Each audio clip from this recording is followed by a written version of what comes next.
විශේෂයෙන්ම මේ කාන්තා අයිතිවාසිකම් පිළිබඳ අභියෝගයේදී මෙහෙම ප්‍රශ්නයක් මේ දිනවල මා නිරීක්ෂණය කරනවා.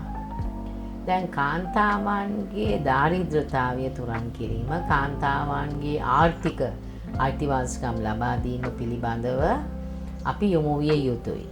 නමුත් බොහෝ අවස්ථාවන් වලදී මේ කාන්තාවන්ගේ අතට මුදල් හදල් ලැබීම හරහා කාන්තා විමුක්තිය අත් නොවන බවත්, කාන්තාවන්ගේ සමානාත්මතාවය ඒ හරහා පමණක්ම ස්ථාපිත කරන්න බැරි බව අපි අත්දැකීම් වලින් දන්නවා.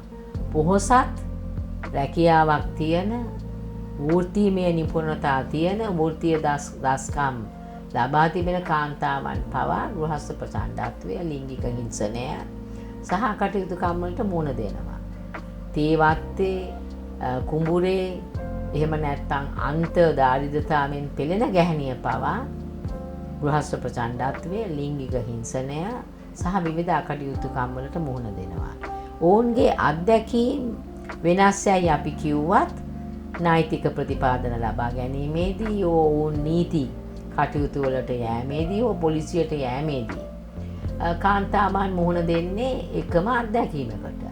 ඒ නිසා අපි ඊටාත්ම ප්‍රවේශම් සහගත වෙන්න ඕනේ මේ කාන්තා අයිතිය, කාන්තාවන්ගේ දාරිද්‍රතාවය නැති කිරීම කියන කාරණාවට විතරක් ලඝු කිරීමට නොයෑම. බොහෝ අවස්ථාවන් වලදී මගේ ජීවිත අත්දැකීමෙන්ම මා පැවසිය යුත්තේ, අපි ප්‍රගතිශීලී දේශපාලන ප්‍රවාහය තුළ කටයුතු කරනකොට මුලින්ම අපිට දැනුම් දුන්නේ පන්ති අරගලය කාන්තාවාදයෙන් මොට කරන්න එපයි කියලා.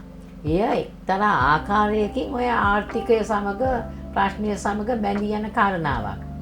ඒ නිසා අපේ මේ දේශපාලන නායකත්වයක් අරගෙන කටයුතු කරන කාන්තාවන්, පාර්ලිමේන්තුවේ කාන්තාවන් මැදිහත් වීමේදී අප කාන්තාවන් හැටියට ප්‍රවේශම් විය යුතුයි.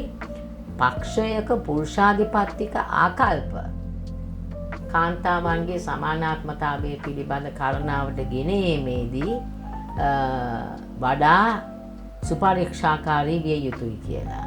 අපි සමානාත්මතාවය ප්‍රවර්ධනය කරන්නේ ජාත්‍යන්තරව ලංකාව පිළිගනු ලැබූ සීඩෝ ප්‍රඥප්තිය සහ බීජිං ප්‍රතිපත්තිය පදනම් කරගෙන. ඒ නිසාම තමයි කාන්තාවන් දේශපාලනයට ආරාධනා කිරීමේදී, කාන්තාවන් දේශපාලන නියෝජනයේ සිටිය යුතුයි කියන කාරණාවට අපි මැදිහත් වන්නේ. පුරුෂාධිපත්තික දේශපාලන බලරාමුව අභියෝගයට ලක් කරමින් කාන්තාවන්ගේ හඬ ස්වාධීනව අපේ සමාජ, ආර්ථික, දේශපාලන අයිතිවාසිකම් ප්‍රවර්ධනය කිරීම සඳහාත්, ඒවා වඩා තීව්‍රව 52% වන කාන්තාවන්ට ලබා දීම සඳහා වන වැඩසැලසුම් සකස් කිරීම වෙනුවෙන්. ඒ සඳහා අපි පෙරමුණ ගනිමු.